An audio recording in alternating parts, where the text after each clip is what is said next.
Alright, y'all, I got a few minutes now. I'm gonna try to make a video or something. Don't have my microphone with me, but hopefully you'll be able to hear. Do have the cutter running with the air on because it's kind of hot today. But anyway, I'm waiting on the skidder man to put the bridges in so we can go over to the next part.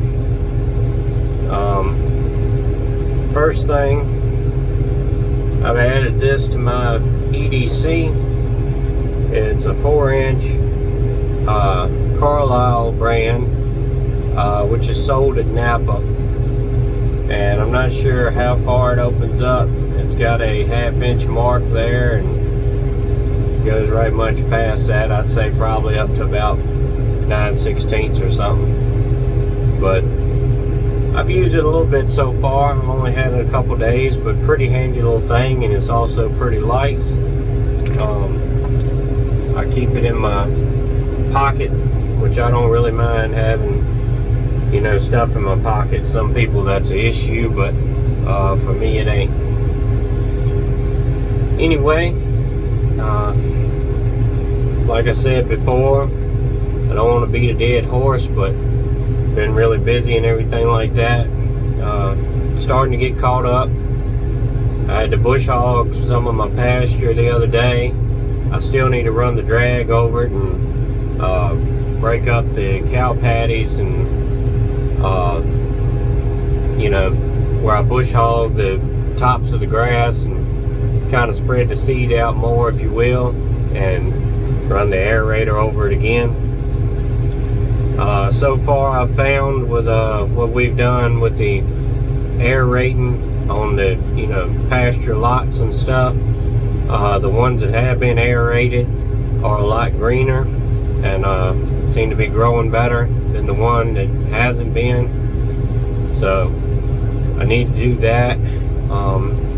We really hadn't had as much rain as we've been had the last few years. We've been in more of a drier season than normal, but we have got some rain over the past couple of weeks, probably a couple inches or something like that. But I wanted to get it aerated before we got the rain, but I didn't get that far, so it is what it is. But I need to go over all of my pasture again, because it's been a few months since we've done it. And, you know, with the cows walking on it and, you know, downpours of rain and everything, it'll, you know, compact back down. The, you know, little holes that the aerator makes will get filled in and compact back down, and you know, won't let it grow as good. I'm hoping in the future to be able to buy a bigger aerator where I can cover more ground in a amount of time, because I forgot what mine is. I think it's 32 or 36 inches, something like that. It's probably made for a lawnmower, honestly, but it was for a pretty good price and something to get me into it and to be able to test and see if it's really worth buying a bigger one. But so far, in my opinion, it is. It looks like it's made a lot of difference, you know, where we've used it at. And as you get a bigger one and it gets heavier, it will probably do a better job sinking in the ground and being able to collect more water and everything.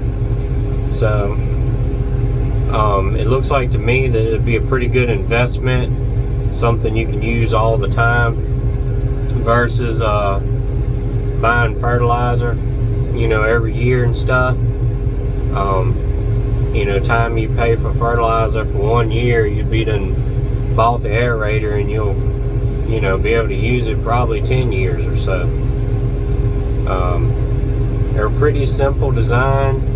It's not a lot to break, so I think you can get a lot of use out of one. Today I've got today's Wednesday. We'll have church tonight, but I'm gonna try to get our corn picked when I get home and put that in the refrigerator and try to process it tonight. My wife was up last night to about 2 in the morning canning tomatoes, which you know, I really appreciate her doing that. And you know, she's dedicated to it.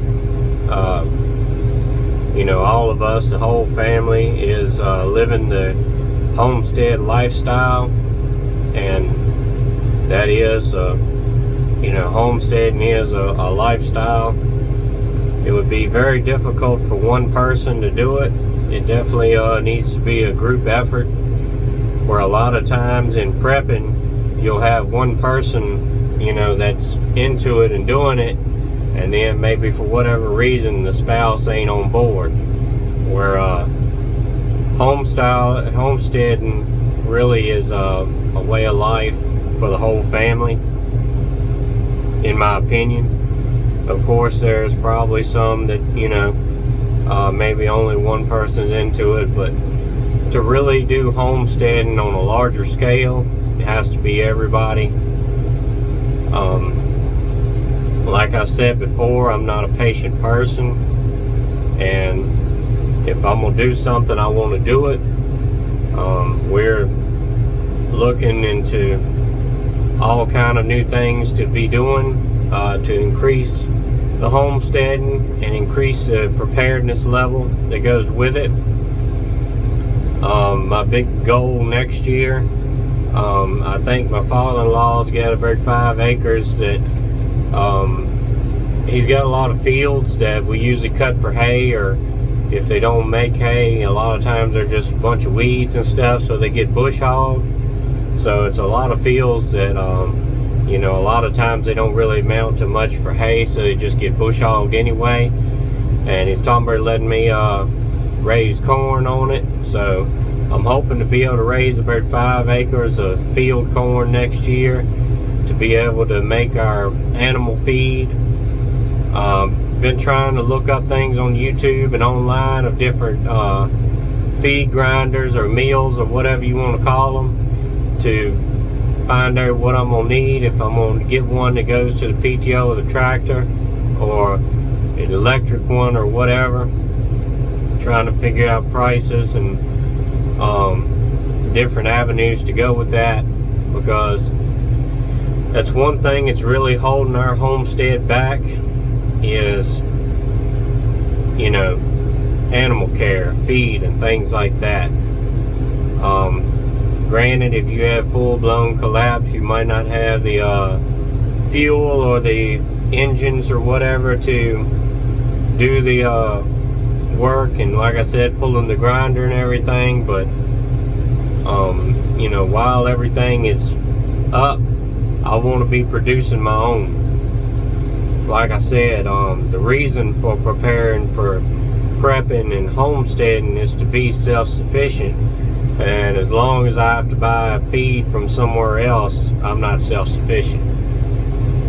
So, granted, having the animals and everything like that is a step in the right direction, but it's not far enough in my opinion. We need to go the extra mile. So we're looking into that. So far on my tractor project, it seems to be doing pretty good. I used it a couple hours yesterday evening, pushing out around my fences with my road blade, and it ran good. I didn't have any trouble. Hopefully I got all that old nasty diesel fuel out of it and everything's clean now.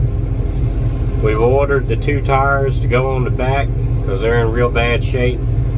So I really hadn't been using it a whole lot, because I don't know how much them tires will take before they blow out. And as we get the new ones on, you can trust it a little bit better with some more heavy things and all that. And yeah, the past couple of weeks or so has been pretty much all of my spare time has been tractor related. Whether it would be actually getting the tractor to the house to start working on it, getting the other hay equipment, the baler and the rake, and I'm still trying to get the mower over to my house. I got to go over there and take the wheels off of it because there ain't no tires on it no more, and put tires on it to bring it home. But I just hadn't got around to that with everything going on. As y'all know, it's a busy time of year with garden, everything else, family stuff, being summertime, trying to go to the lake and you know, let the kids have a little bit of fun and all of that. Just really trying to play catch up. And on the tractor, I've still got to either clean out or rebuild or whatever the loader control valves, or either get a new set to put on there, and then I should be ready to put the loader back. Hopefully everything goes good with that. I'm hoping, like I said, the hydraulic pump is new, so the lift arms are working now, but I hadn't hooked anything hydraulic to it.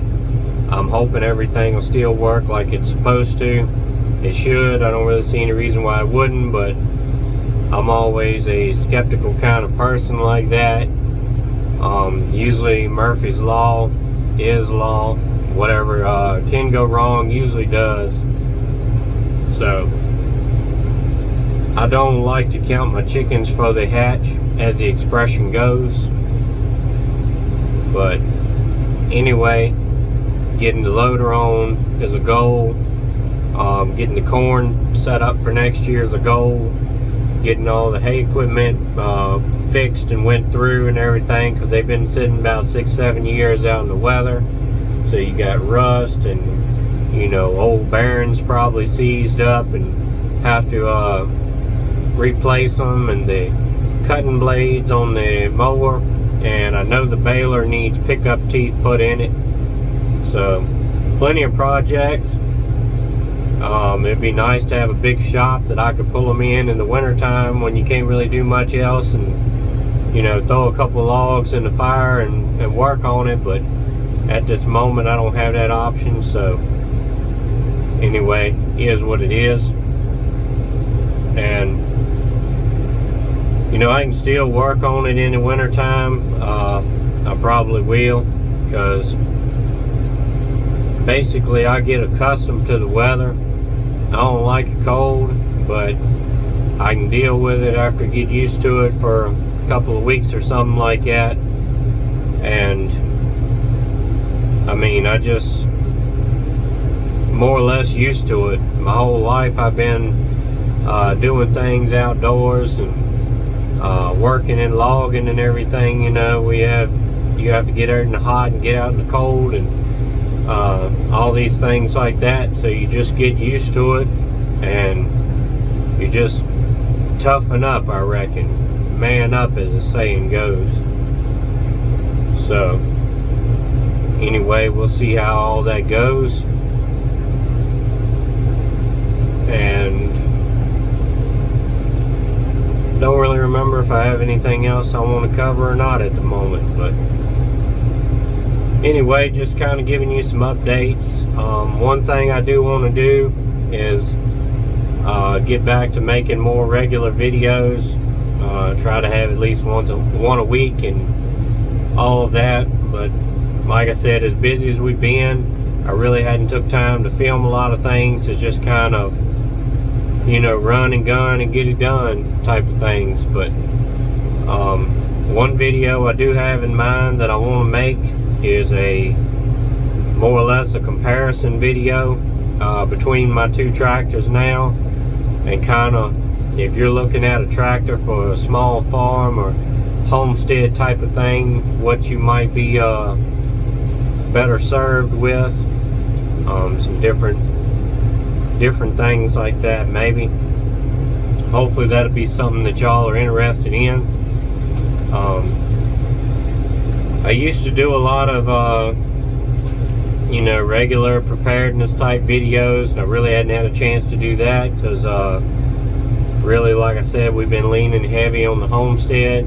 I've been wanting to get out to the range and practice some more shooting and everything like that, because it's been a couple months since I shot anything. So I ain't never been a great shooter, but I'm sure what skill I did have has gone back a bit now. But I know ammo's an issue and all that, but I got a few rounds to spare, but at the moment I ain't had the time to spare to do it. I want to do a video on it, and you know, the time it takes of setting up and all of that stuff and the different shots and everything like that. I just hadn't had time to get around to it, but hopefully in the future I can get on that and all that. But anyway, I guess that's about all I got to say for this one. Hopefully if y'all are still watching, y'all have enjoyed the videos and enjoyed the other videos I've made. I checked it Monday night after the live stream. I've got 3,145 hours so far of the 4,000 to try to get monetized. So that's kind of cool. I appreciate everybody watching. Hopefully you've been able to get something out of my videos, some kind of encouragement or knowledge to do something, or you know, some benefit to you. To tell you the truth, a lot of times some of the videos that I made that I didn't really think that people would care that much about has been some of the most popular. It's a spot on my channel, which is on a lot of channels, of the popular videos, and the one I made about that Winchester shotgun that I was having trouble with, which I'm still having trouble with. I guess I hadn't shot it anymore, but I hadn't had time to try to fix the issue or send it back or whatever. But it's pretty popular. It's got a couple thousand views or something like that. I don't remember exactly. And then the Alien Gear chest holster, that's got a couple thousand views and a bunch of comments and things like that. There's one thing weird about making videos. Sometimes you'll make one and you think it'll be the greatest video you ever made, and it'll get like 10 views or something like that, and then you'll kind of make one that's, you know, not really your best video or your most confident video or most informative video or whatever that is and all that, and it'll get a couple thousand for some reason. So it's just weird, I guess. But anyway, I appreciate everybody watching. I don't beg for likes and subscribes and all that. I figured if you like the content, you would go ahead and do that anyway, and it's no need in bombarding people with that in the beginning of every video, but to each their own. So on that note, I guess it's about time for me to go back to work, and maybe it is you too if you're watching YouTube on the job. But anyway, stay prayed up, prepped up, and strapped up. See ya.